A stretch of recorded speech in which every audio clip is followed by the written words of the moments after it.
करते? मी जून महिन्यापासून इथे काम करतेय. माझं पेमेंट आणखीन झालं नाही. ऑगस्ट मध्ये पेमेंट होणार बोलतात ते 25-20 तारखेला. मग आम्हाला घरी पण काहीतरी उत्तर द्यायचे असतात, आमचे पण काहीतरी डिसिजन्स असतील घरच्यांचे, पण ते पेमेंट देत नाहीत आम्हाला. तू जेव्हा कामाला लागली तेव्हा काय सांगण्यात आलं होतं तुला? त्यांनी आम्हाला सांगितलं होतं की तुम्हाला काही टार्गेट वगैरे नाहीये, फक्त तुम्हाला येऊन इथे काम करायचंय, सॅलरी जी आहे ती इन हँड तुम्हाला भेटून जाईल. वागणं कसं आहे मॅनेजर? एकदम रूडली बोलतात की इथं यायचं नाही, म्हणून मला विचारू नका, माझ्या हातात नाहीये. आणि काम जेव्हा आम्ही काम करतो तर 10 वेळा तेच आम्हाला विचारतात की तुमचं काम झालंय की नाही. हे म्हणजे प्रेशर तर खूप टाकतात, पण जेव्हा पेमेंटचं विचारतो तेव्हा कोणीच जबाबदारी घेत नाहीये. आम्हाला फक्त आमच्या पर्सनल लाईफ बद्दलच विचारत होते ते. म्हणजे काय विचारत होते हा, असं? म्हणजे माझं लग्न झाले तर मी माझ्या नवऱ्याबरोबर राहते का, माझा नवरा कुठं काम करतो, तुला घ्यायला कधी येतो, मग तुला का घ्यायला येतो, मग तू जाऊ शकत नाही का एकटी. अख्खे बाकीच्या प्रश्नालाच विचारत होते माझं. आणि पेमेंटचं विचारलं तर ते मला म्हटले की मी पेमेंट देत नसतोय, आता तुम्हाला काढून दाखवतो, मी पण दाखवतो तुला की मी कोण आहे. स्ट्रॅटेजी काय असते की त्यांनी एक स्टाफ भरतात आणि दुसरा स्टाफ सोडून, म्हणजे एक स्टाफाने सोडून दिलं ना दुसरं काम, तर त्यांनी दुसरा स्टाफ भरतात. म्हणजे पेमेंट त्या स्टाफचा पण होत नाही, दुसऱ्या स्टाफचा पण होत नाही. अभी हम पेमेंट का बोल रहे तो हमको पेमेंट के बारे में कुछ बता भी नहीं रहे, बट पहले बोला 30 जून और सब सर लोग कॉल करके हमको बोल रहे कि तुम लोग ऐसे उल्टे जॉब देते हो कि ये करते हो, तुम मिसबिहेव कर रहे हो करके हमने तुमको टर्मिनेट लेटर दिया. बट हमने ऐसे कुछ किया ही नहीं, तो हमको मतलब का टर्मिनेट लेटर दिया उन्होंने. India's number 1 air hostess training academy, Amigo academy, हा जेवढा सुंदर बोर्ड आहे त्याच्या आतमध्ये जे स्किल ट्रेनिंग एअर हॉस्टेस म्हणून दिले जातात त्यामध्ये काहीतरी वेगळंच दडलेलं आहे. एअर हॉस्टेसच्या या अकॅडमीमध्ये कर्मचाऱ्यांना पगार 2-2 महिने दिला जात नाही. त्यामुळे आता कर्मचाऱ्यांनी संतप्त होत आंदोलनाचा इशारा दिलेला आहे. आपल्यासोबत याच अकॅडमीमध्ये काम करणारे काही कर्मचारी आहेत ज्यांचा 2-2 महिन्यापासून पगार रखडवला गेलेला आहे. आणि याबाबत वरिष्ठांना जाब विचारला असता, माहिती विचारली असती, वरिष्ठ त्यांना उलटा प्रश्न करत अर्वच्च भाषेत त्यांच्याबरोबर बोलत आहेत, त्यांना धमकी देत आहेत आणि त्यासोबत पगार देत नाही, तुला काय करायचं ते कर, असा देखील इशारा देत आहेत. मग अशा वेळेस या एम्प्लॉईजने, इथल्या कर्मचाऱ्यांनी करायचं काय, हा देखील एक मोठा प्रश्न त्यांच्यासमोर निर्माण झालेला आहे. आता गेले काही वेळापासून आम्ही याचा पाठपुरावा करण्याचा प्रयत्न केला, त्यांच्याबरोबर देखील बोलण्याचा प्रयत्न केला, मात्र त्यांच्याकडनं उडवाउडवीची उत्तरे आली आणि ठोस काय भूमिका त्यांच्याबाबत घेतली गेलेली नाही आहे. बघा, किती महिन्यापासून हा पेमेंट रखडवलेला आहे? किती दिवसापासून तू इथे काम करते? मी जून महिन्यापासून इथे काम करतेय. माझं पेमेंट आणखीन झालं नाही. ऑगस्ट मध्ये पेमेंट होणार बोलतात ते 25-20 तारखेला. मग आम्हाला घरी पण काहीतरी उत्तर द्यायचे असतात, आमचे पण काहीतरी डिसिजन्स असतील घरच्यांचे, पण ते पेमेंट देत नाहीत आम्हाला. तू जेव्हा कामाला लागली तेव्हा काय सांगण्यात आलं होतं? त्यांनी आम्हाला सांगितलं होतं की तुम्हाला काही टार्गेट वगैरे नाहीये, फक्त तुम्हाला येऊन इथे काम करायचंय, सॅलरी जी आहे ती इन हँड तुम्हाला भेटून जाईल. मी जरा इकडे झूम करू इच्छितो. या ठिकाणी आपण जर पाहू शकतो की ते जे इकडे अकॅडमीमधले जे वरिष्ठ अधिकारी आहेत, म्हणजे जे अकॅडमीमधले जे वरिष्ठ पदाधिकारी आहेत त्या ठिकाणी थांबलेले आहेत, मात्र समोर येऊन आपल्यासोबत बोलण्यास किंवा उत्तर देण्यास टाळाटाळ करत आहेत. असंच वर्क कल्चर जर कुठल्या कामामध्ये ऑफिसमध्ये राहिला तर त्याला टॉक्सिसिटी वाढताना आपल्याला पाहायला मिळते.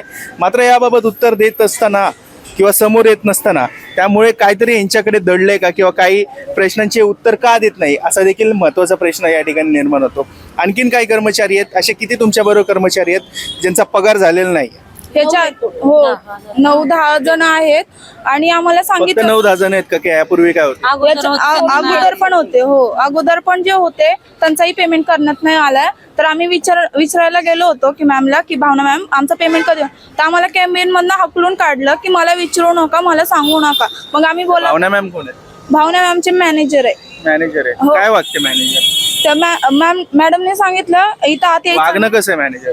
एकदम रूडली बोलतात की इथं यायचं नाही, म्हणून मला विचारू नका, माझ्या हातात नाहीये. आणि जेव्हा आम्ही काम करतो तर 10 वेळा तेच आम्हाला विचारतात की तुमचं काम झालंय की नाही. हे म्हणजे प्रेशर तर खूप टाकतात, पण जेव्हा पेमेंटचं विचारतो तेव्हा कोणीच जबाबदारी घेत नाहीये. माझी टीम हो.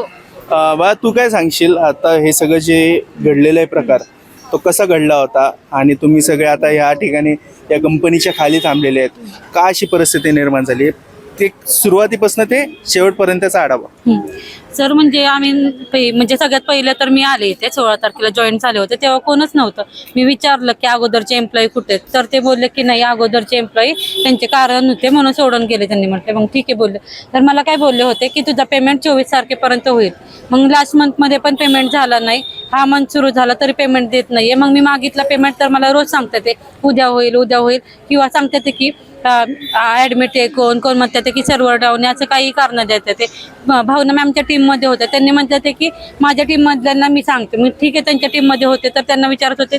नंतर ते बोलले की आता मला विचारायचं नाही, फक्त वॉकिंग्स पुरतं बोलायचं, त्या पुढचं काय माझा संबंध नाही. आणि जे म्हणजे आमचे जे मॅनेजर आहेत भावना मॅम, ते आम्हाला खाली घेऊन येतात. ते खाली घेऊन येतात आणि आम्हाला म्हणतात ते की मी चांगलं बोलते, मला सगळ्यात चांगलं काम करता येतं, बाकीच्या सरांना मॅडमला नाही येत, मी अगोदरपासून काम करते, माझ्या टीममध्ये तुम्ही काम करायचं, असं हॅरेसमेंट करते ते. नाजिम शेख म्हणून एक सर आहेत आमचे, ओनर आहेत वाटतं, ते आले होते लास्ट मंथमध्ये आणि लास्ट वीकमध्ये पण आले होते. मग लास्ट वीकमध्ये आले होते तेव्हा आम्हाला फक्त आमच्या पर्सनल लाईफबद्दलच विचारत होते ते. म्हणजे काय विचारत होते हां असं? म्हणजे माझं लग्न झालंय तर मी माझ्या नवऱ्याबरोबर राहते का, माझा नवरा कुठं काम करतो, तुला घ्यायला कधी येतो, मग तुला का घ्यायला येतो, मग तू जाऊ शकत नाही का एकटी, अख्ख्या बाकीच्या प्रश्नालाच विचारत होते माझा. पर्सनल विचारून त्यांना काय करायचं होतं? आता नेमकं काय माहिती त्यांचा हेतू काय होता त्यामागे. आणि पेमेंटचं विचारलं तर ते मला म्हटलंय की मी पेमेंट देत नसतोय, आता तुम्हाला काढून दाखवतो, मी पण दाखवतो तुला की मी कोण आहे. मला टर्मिनेशन लेटर दिलं तेव्हा कधी दिलं? सर म्हणजे एकाचं टर्मिनेशन लेटर आलं, मग आम्ही विचारलं की नाही का डायरेक्ट तुम्ही कसं काय दिलं, तर म्हटलं नाही ठीक आहे आता सर्वांना टर्मिनेट करतो. डायरेक्ट असं बोलले त्यांनी. सर्वांना हो सर्वांना टर्मिनेट केले. स्ट्रॅटेजी काय असते की त्यांनी एक स्टाफ भरतात आणि दुसरा स्टाफ सोडून, म्हणजे एक स्टाफाने सोडून दिलं ना दुसरं काम, तर त्यांनी दुसरा स्टाफ भरतात. म्हणजे पेमेंट त्या स्टाफचा पण होत नाही, दुसऱ्या स्टाफचा पण होत नाही. म्हणजे ह्यांनी न पेमेंट देता लोक स्टाफ मोडच आपल्या समोर आलेलं आहे. तुला काय बोलले? मैनेजर थे, उनको बोला मैंने सैलरी के लिए, लेकिन उनका कोई रिप्लाई नहीं आता. प्रेरणा मैम एचआर है, उनका भी कोई रिप्लाई नहीं आता था. और भावना मैम को बोला तो वो बोलते थे कि कल होगा परसों होगा, वेट कर काम कर. वो आगे इसके बारे में पूछते थे, सिर्फ सैलरी के बारे में नहीं पूछते थे. और जब मैंने पूछा कि मतलब रिप्लाई क्यों नहीं दिया, तो उन्होंने बोला कि मतलब मैं अपने मम्मी पापा को ऐसे नहीं बोलती, रिप्लाई नहीं देती हूँ, तेरा क्या सुनूंगी, ऐसा सीधा बोला मेरे को. बरं, तुम्ही घरचं काम करत होता का ऑफिसचं काम करत होता? काम ऑफिस का ही कर रहा था. फिर वो घर का सुनती नहीं, क्या माँ बाप का नहीं सुनती तो तेरे को क्या रिप्लाई दूंगी, ऐसे बोली होती. हाँ वैसे बोली. एक शेवटची पोरगी आहे. तुम्ही किती दिवस इथे काम करताय आणि तुम्ही शिक्षण घेताय का? हाँ सर, मैं अभी सेकेंड ईयर में हूँ और मैं यहाँ पे 27 जून से मैंने ज्वाइनिंग की थी. मुझे अभी यहाँ पे 1 महीना हो गया है वर्किंग करके.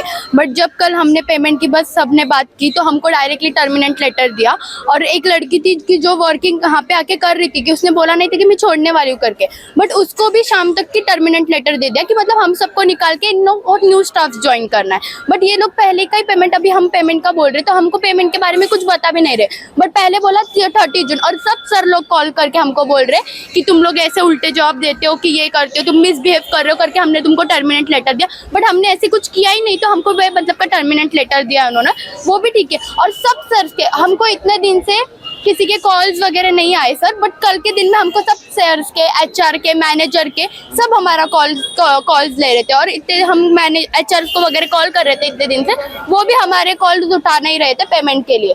तो मतलब इनका सबका क्या है, कल हमने ये किया तो आज कल हमको सब लोग कॉल्स कर रहे हैं सर. एकूणच जर मोडस या कंपनीचा पाहायला गेला तर या कर्मचाऱ्यांना 10 ते 15 कर्मचाऱ्यांना हायर करायचं, त्यांच्याबरोबर त्यांना त्यांच्या कामाची पद्धत सांगायची, कॉलिंग्स करून घ्यायचे, त्यानंतर पेमेंटला रखडवायचं आणि एकूणच हा असा गोंधळ झाल्यानंतर सगळ्या स्टाफला इकडनं बाहेर काढायचं आणि पुन्हा नवीन स्टाफ त्या कॉलिंगमध्ये जोडून घ्यायचा.